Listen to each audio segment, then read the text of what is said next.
Convoquée par le président de la transition, la session extraordinaire de février 2023 s'est achevée par l'adoption de 2 projets de loi par les membres du Conseil national de transition.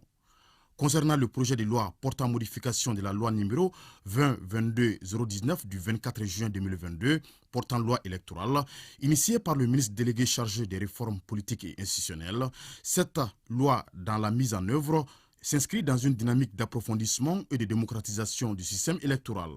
Cependant, des préoccupations d'ordre pratique et technique de nature à compromettre l'application correcte de la loi électorale se sont révélées. Ici à la pratique, on s'est rendu compte qu'effectivement, il va falloir intervenir sur la loi électorale pour apporter des modifications qui permettront de faire en sorte que le chronogramme qui est adossé à cette même loi électorale puisse permettre une application efficiente au bénéfice du processus électoral. Donc c'est à la suite de ça que ces innovations ont été entreprises. Le projet de loi de modification sera ainsi adopté par les membres du CNT avec 129 voix pour, 0 contre et 0 abstention. Une des innovations majeures réside dans l'écourtement du délai d'installation des coordinations de l'AISE qui passe de 6 mois à 3 mois au plus. L'institution d'une carte biométrique nationale sécurisée qui fera office désormais de carte d'électeur.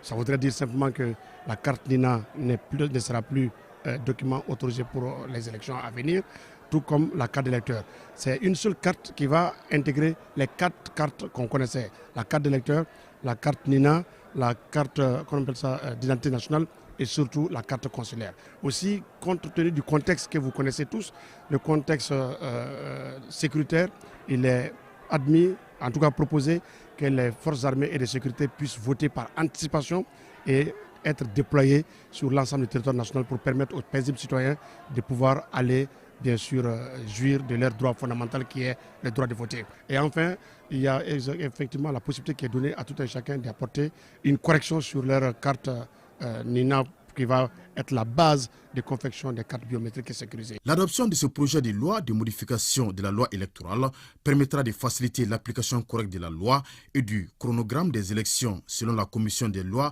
à travers ses travaux de séance d'audition.